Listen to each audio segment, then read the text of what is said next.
O Grupo Espírita Amadeu Ferretti apresenta a palestra com o tema Comunicabilidade dos Espíritos, pela expositora Thaisa Rufino, do Centro Espírita Isaac Lima. Boa noite a todos, sejam todos muito bem-vindos para mais uma noite de estudo nesse canal do Grupo Espírita Amadeu Ferretti.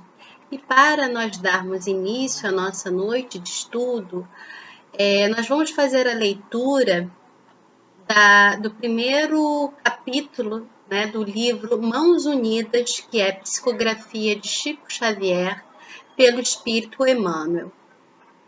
Meu livro, A Existência na Terra, é um livro que estás escrevendo.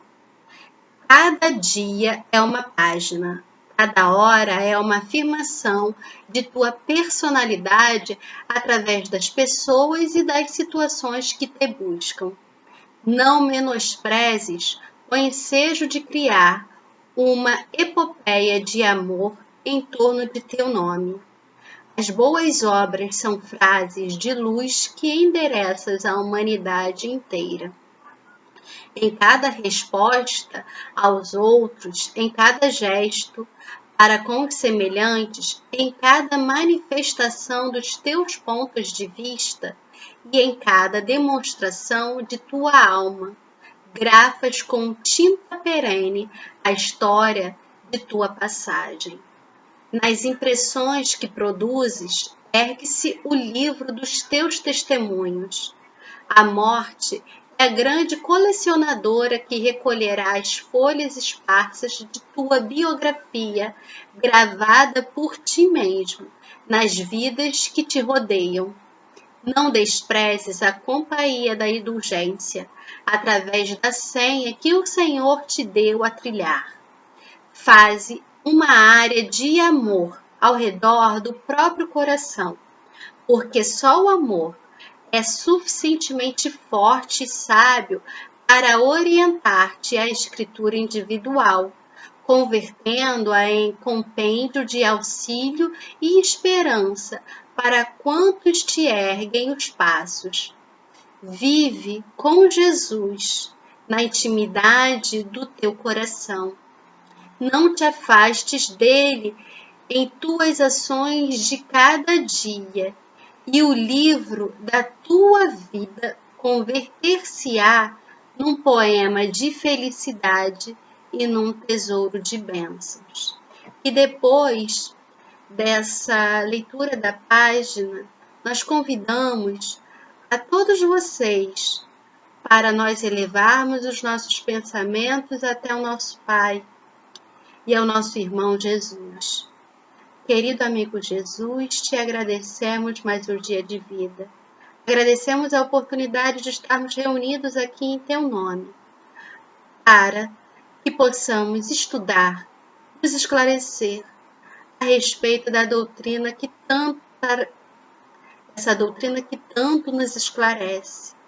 Que a espiritualidade amiga possa estar conosco, nos amparando e nos assistindo nos momentos que são difíceis para nós e nos momentos também que estamos mais alegres, mais dispostos. Que possamos sempre estar em conexão com o nosso Pai e com o nosso Mestre, com o nosso irmão Jesus. Fique conosco, hoje e sempre, que assim seja. Boa noite a todos. Hoje é mais um dia de estudo no canal do YouTube do Grupo Amadeu Ferretti. É um prazer estar com todos vocês para a gente poder estudar um pouco mais, se esclarecer a respeito, da doutrina espírita, do que a doutrina espírita traz para nós, o conhecimento. Hoje o tema do nosso estudo é comunicabilidade com os espíritos. E nós percebemos, que quando a gente vai estudando, que essa comunicabilidade com os espíritos, ela sempre existiu. Desde o surgimento do homem na Terra, Os espíritos, eles eram encarregados, no início da história humana, de impulsionar o homem para o progresso através da intuição. Esses espíritos, eles intuíam esses homens, né? E nós temos os homens primitivos que eram lá desde a época, né, histórica do Neolítico, Paleolítico, e eles ali tinham uma inteligência muito rudimentar. E para que eles tivessem um progresso, né, era necessário que eles fossem intuídos, sim, a alavancar esse progresso, né? Esse avanço. Aí nós temos, né, por exemplo, a descoberta do fogo, que foi fundamental, né, para que o homem ele pudesse sobreviver, né, em temperaturas, né, mais frias, e também ali ele podendo cozinhar um alimento. E essa comunicação com os espíritos, como foi dito, ela sempre existiu, mas ela tinha um caráter o quê? Um caráter sobrenatural, maravilhoso. Por quê? Porque não se entendia o que acontecia, como ocorria de fato o processo, o fenômeno. Quando nós olhamos para o passado, nós vemos, observamos essa comunicação com os espíritos através dos chefes de clãs ou de tribos. Nós temos as pitonisas também, né, que elas eram as mulheres que davam o oráculo, que elas davam as previsões, que elas eram inspiradas, segundo os antigos, por uma divindade. Então, os grandes líderes e chefes, eles só tomavam importantes decisões se eles consultassem esses oráculos, né? Se eles consultassem seus oráculos, para que esses oráculos, eles o direcionassem para o melhor caminho, para a melhor decisão. E aí, nós temos essa comunicabilidade com os espíritos no Antigo Testamento. Era algo que recorria, né, nas escrituras e tudo. Então, e antigamente, nós temos essa questão da comunicabilidade com os espíritos, Moisés, né, a figura de Moisés. Quando Moisés recebe os mandamentos no Monte Sinai e escreve na lápide. Outra situação também, nós temos no livro de Samuel, no primeiro livro de Samuel, no capítulo 9, no versículo 9 também, a seguinte historinha, né? O Saul estava sem saber qual o melhor caminho tomar em determinada situação. Seu empregado fala para ele o seguinte: fala que existia um homem de Deus próximo da onde eles estavam, que eles tinham que procurar esse homem de Deus para que esse homem de Deus ele orientasse qual seria o melhor caminho que Saul deveria seguir. Em Israel, antigamente, quando alguém ia consultar a Deus, né, costumava-se dizer o seguinte: vamos ao vidente, em lugar de profeta, como se diz hoje. Antigamente se dizia vidente, hoje em dia se diz profeta, né?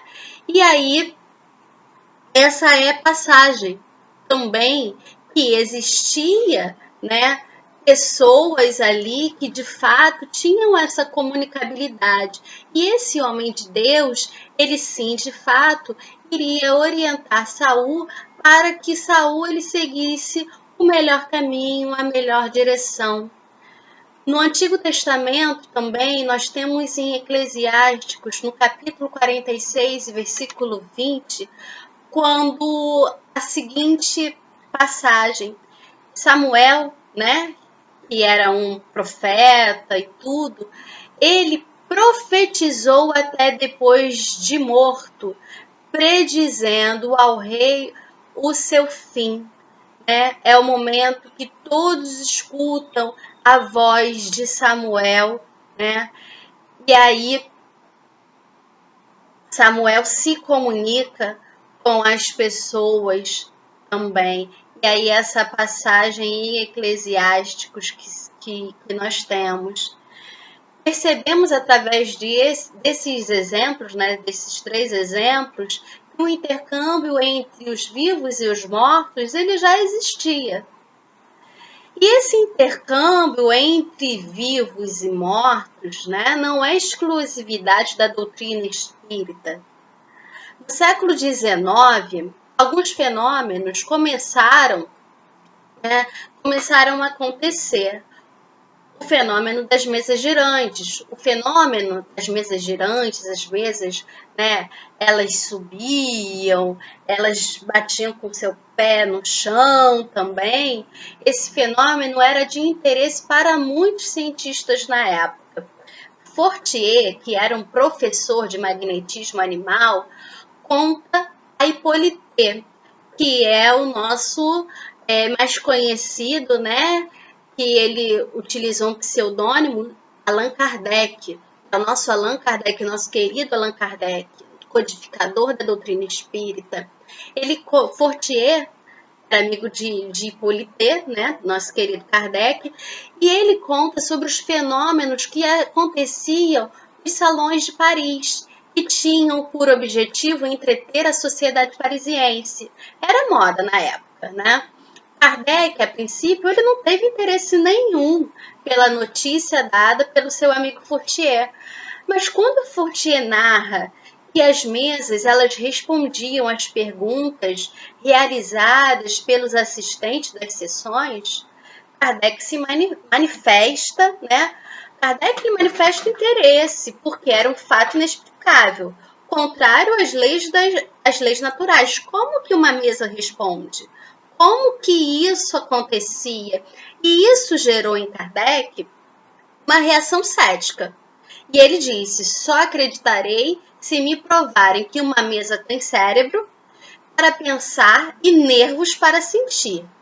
Então, Kardec depois se convence a presenciar uma sessão. E depois dessa participação, ele fica intrigado e começa a investigar o fenômeno. Ele rejeita explicações sobrenaturais e milagrosas. Para ele, aqueles fenômenos, eles deveriam ter uma causa natural, suscetível de investigação científica. Havia necessidade de ter uma investigação científica, porque era um momento que a ciência ela estava em evidência, né? Você tinha ciência, então você não aceitava mais nada que não tivesse explicação. Tudo tinha que ter uma explicação, né? Tinham que ter respostas pautadas na ciência.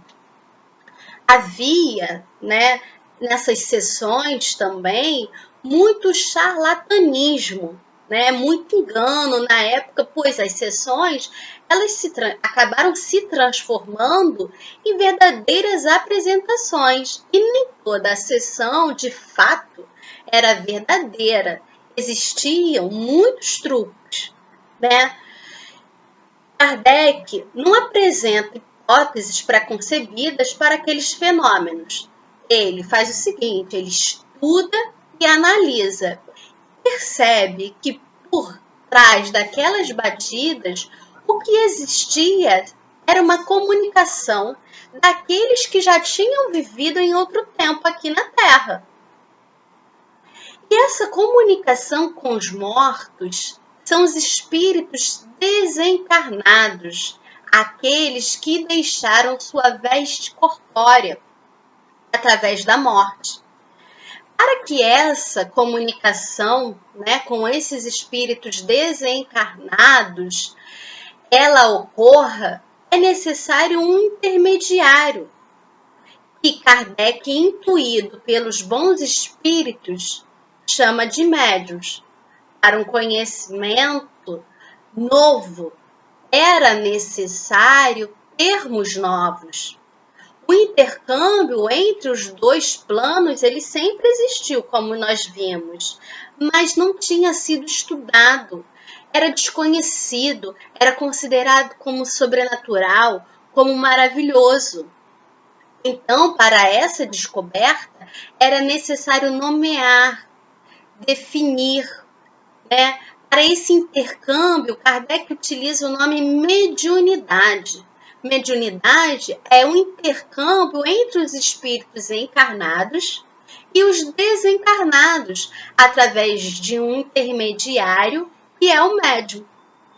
Kardec, de forma sistemática, organizada, ele faz o quê? Ele organiza a doutrina ditada pelos espíritos. Kardec nos apresenta uma doutrina de autoria dos espíritos. O seu papel, a sua missão como codificador foi organizar, investigar, analisar, produzir as notas que nós encontramos nos livros da codificação espírita. Notas essas que ele explica melhor, né, sobre determinado assunto. E a codificação espírita, ela é composta por 5 livros, pelo Pentateuco, chamado Pentateuco, né? Que é o Livro dos Espíritos, o Livro dos Médiuns, o Evangelho segundo o Espiritismo, o Céu e o Inferno e a Gênese. Como nós vimos, a mediunidade, essa comunicação dos espíritos, ela não se restringe só ao espiritismo. Nós temos o escritor espírita Clóvis Tavares, em seu livro Mediunidade dos Santos, ele faz um relato minucioso da mediunidade de Santa Brígida, que esteve encarnada no período de 1302 a 1373.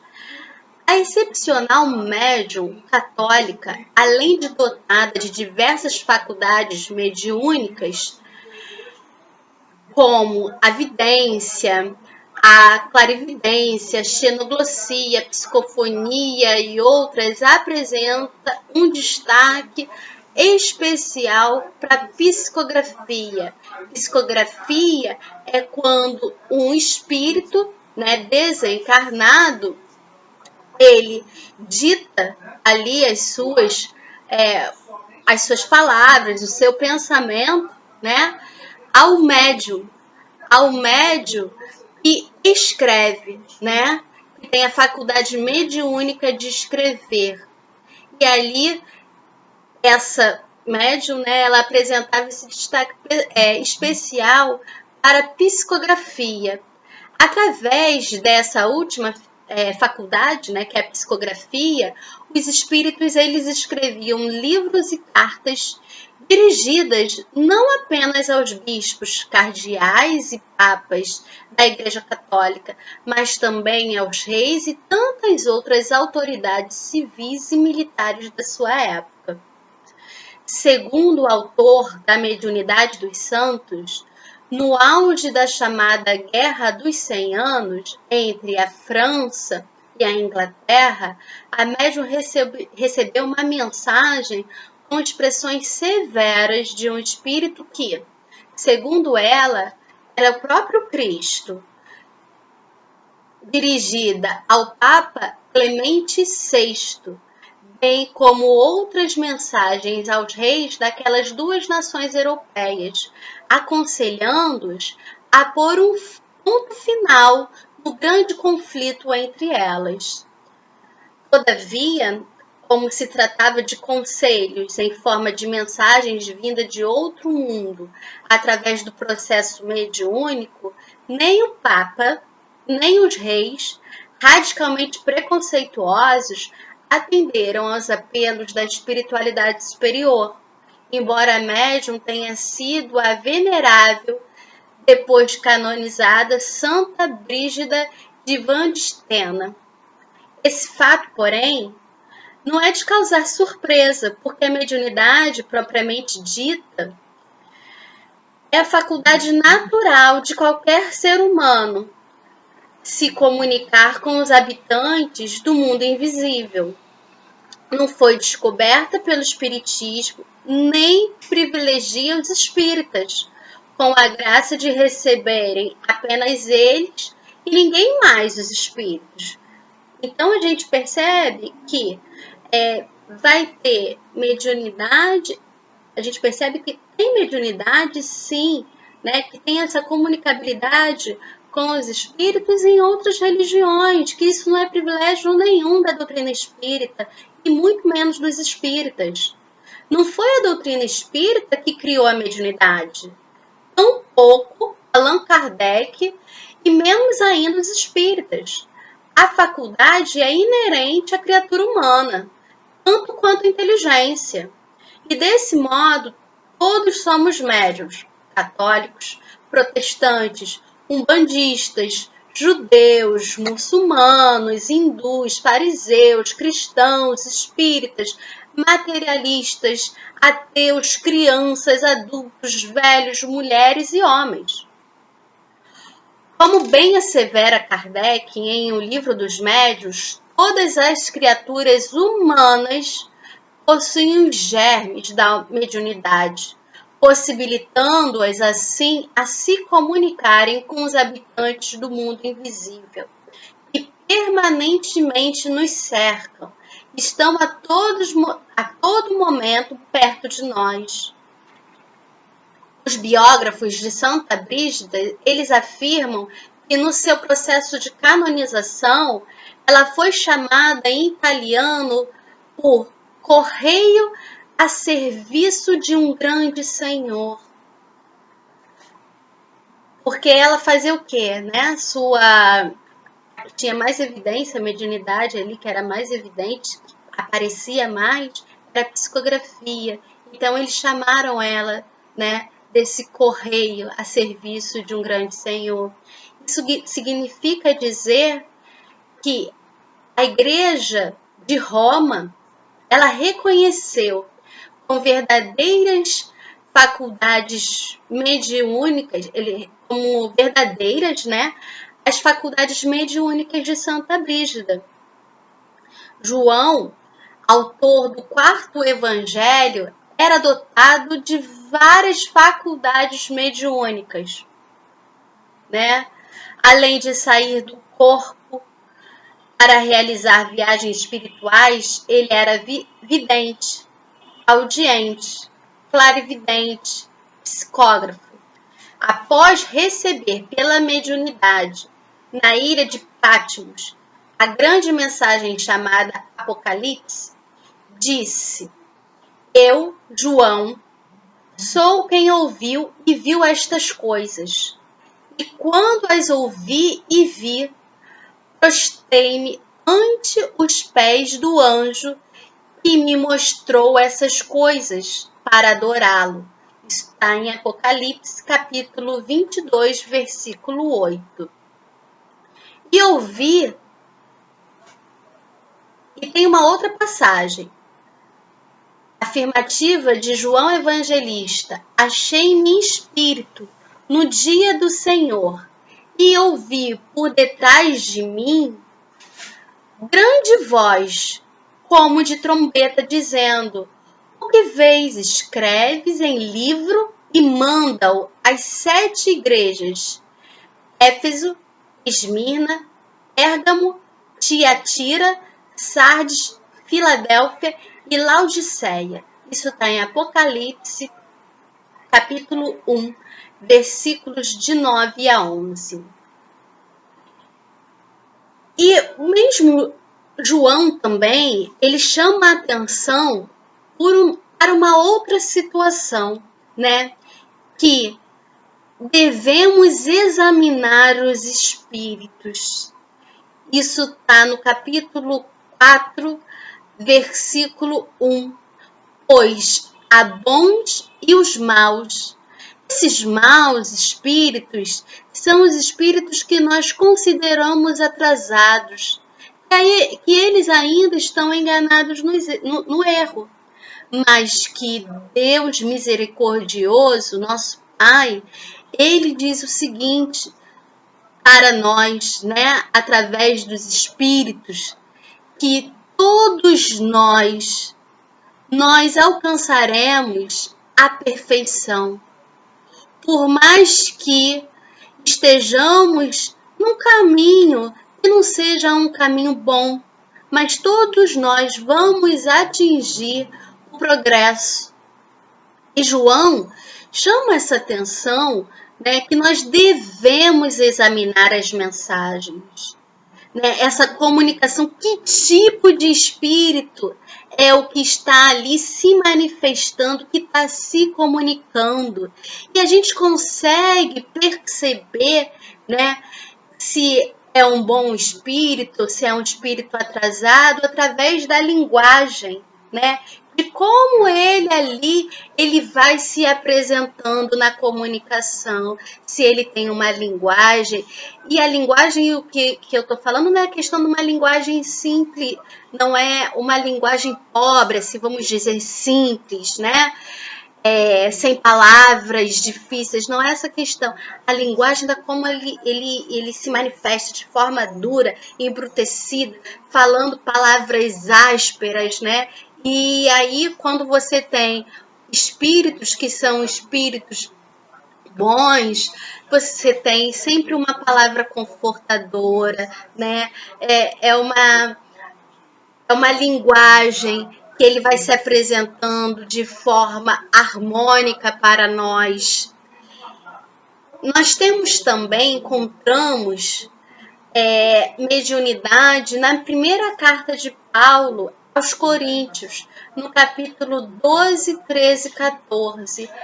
Paulo, ele utiliza o vocábulo dom para explicar o que hoje nós conhecemos por mediunidade. E ele diz no capítulo 12 que cada um recebe o dom de manifestar o Espírito para a utilidade de todos. E esse dom, ele pode ser a palavra da sabedoria, a palavra, outro dom pode ser a palavra da ciência, o outro da fé, a cura, o dom da cura, o dom da profecia, do falar em línguas. E a outro, né, dá esse dom, dá o conhecimento de interpretar, né, essas línguas também que eram ditas e não eram entendidas, né, por aqueles que não tinham conhecimento daquela língua também. No capítulo 13, tem um trecho que Paulo diz: ainda que eu tivesse o dom da profecia, e aí ele continua, se eu não tivesse amor, eu nada seria. Paulo fala da nossa responsabilidade de saber utilizar aquilo que temos, a mediunidade, em prol do outro, através do amor, atingir os corações, né? Através, sim, desse intercâmbio mediúnico. E esse atingir corações, atingir através do amor, né? É você não ter como tinha no passado, né? De você ali fazer as suas perguntas, os seus questionamentos, a saber qual seria a melhor direção, o seu melhor caminho, como só uma questão da individualidade, né? E Paulo diz pra gente que esse dom, ele tem que ser unido ao amor para poder atingir muitas pessoas, né?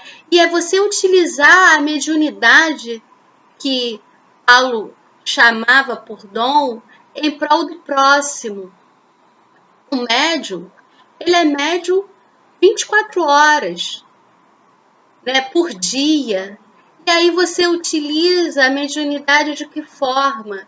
Você utiliza a mediunidade numa palavra amiga, né? Para uma pessoa. Você utiliza quantas mães, né? São médiums.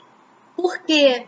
Porque elas sabem o momento, são intuídas ali, o momento que seus filhos necessitam de um bom aconselhamento. Então, nós temos sempre que utilizar essa faculdade que Deus nos deu de graça para promover, né, o melhoramento não só nosso, mas do outro também. No capítulo 14, Paulo ele é bem claro ao dizer que aquele que fala em línguas não fala aos homens, mas só a Deus. Ninguém o entende, pois ele, em espírito, diz coisas incompreensíveis, pois há necessidade daquele que traduza aquilo que foi dito. Mas aquele que profetiza fala aos homens, edifica, exorta, consola. Paulo mais uma vez chama a atenção, né, a nossa atenção para que essa mensagem, né, ela possa ser uma mensagem que ela seja clara e objetiva e que seja entendida por todos. E aí ele fala, né, ele chama a atenção para esse fenômeno, que é o fenômeno da xenoglossia, né, que é o falar em línguas essas que são mortas, né, que não são utilizadas mais, e que vinham aqueles espíritos e eles se comunicavam através do médium, através dessas línguas mortas e tudo. E é necessário que, como foi dito, que a comunicação ela seja esclarecedora, que ela possa sim edificar, consolar. E se eu falo, né, em línguas, no caso, eu não estou ali consolando ninguém, porque precisa de um tradutor para aquilo, né? Então, ele chama bastante atenção para isso, né? Para ser que essa comunicação ela não tem que ser incompreensível, ela tem que ser compreensível para todos. E o objetivo da comunicação com os espíritos não é favorecer apenas um indivíduo, mas a humanidade, esclarecer, promover o progresso do homem através das mensagens do além-túmulo. As obras da codificação é um extenso mar de conhecimento para nós. Os espíritos, eles conseguem de forma clara e de forma bastante objetiva responder aos questionamentos que nós fazemos ao longo das nossas sucessivas encarnações. Assim, a mediunidade não está absolutamente localizada, ou seja, não é propriedade de ninguém. Tampouco ela é exclusiva de religião ou de doutrina alguma, porque os espíritos, onde quer que existam médiuns, se manifestam, tanto nas tendas dos pajés, no seio das tribos mais primitivas, como nas mesquitas dos muçulmanos, nas sinagogas dos judeus, nos templos das religiões orientais, nas igrejas católicas e protestantes, nas casas espíritas, nos terreiros de Umbanda, no candomblé, nos recintos e ambientes ateus imaterialistas.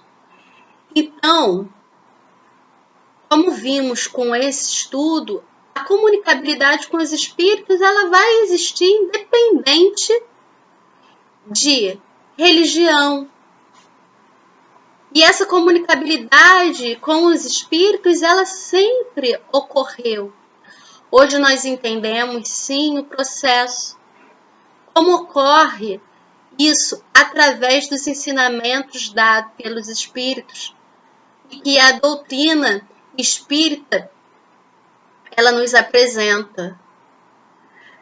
Para melhor esclarecimento, para um estudo mais aprofundado, sobre essa comunicabilidade com os espíritos, é fundamental que nós leiamos o Livro dos Médiuns, que é um guia, que é um roteiro a seguir, para os médiuns, e serve também de estudo para todos aqueles, independente de religião, que queiram entender um pouco sobre essa comunicabilidade com os espíritos.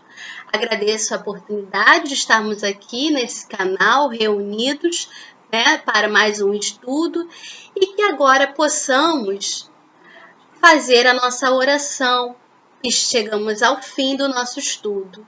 Então, convido a vocês todos para fazer uma prece junto a mim. Querido amigo Jesus, te agradecemos a oportunidade por termos chegado mais ao fim de um estudo, de um trabalho do Grupo Espírita Amadeu Ferretti. Que possamos, nesse momento de oração, pedir pelo nosso planeta, pedir por todos aqueles que estão passando por sofrimento, por todos aqueles que estão confusos em entender o que estão fazendo aqui na Terra.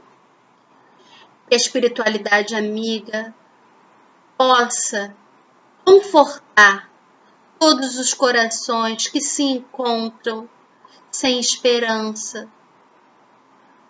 cheios de ódio, que possamos fazer da nossa vida uma vida repleta de alegria, de resignação, e que possamos ter fé que cada dia será um dia melhor. Que assim seja. Uma boa noite a todos e muita paz. Convidamos a todos para assistirem à nossa próxima palestra, dia 28 de setembro, às 18 horas, com a temática sobre o Evangelho segundo o Espiritismo, capítulo 1, Não Vim Destruir as Leis, com o expositor Eduardo Ferreira, do Centro Espírita Luz e Verdade. Aguardamos vocês!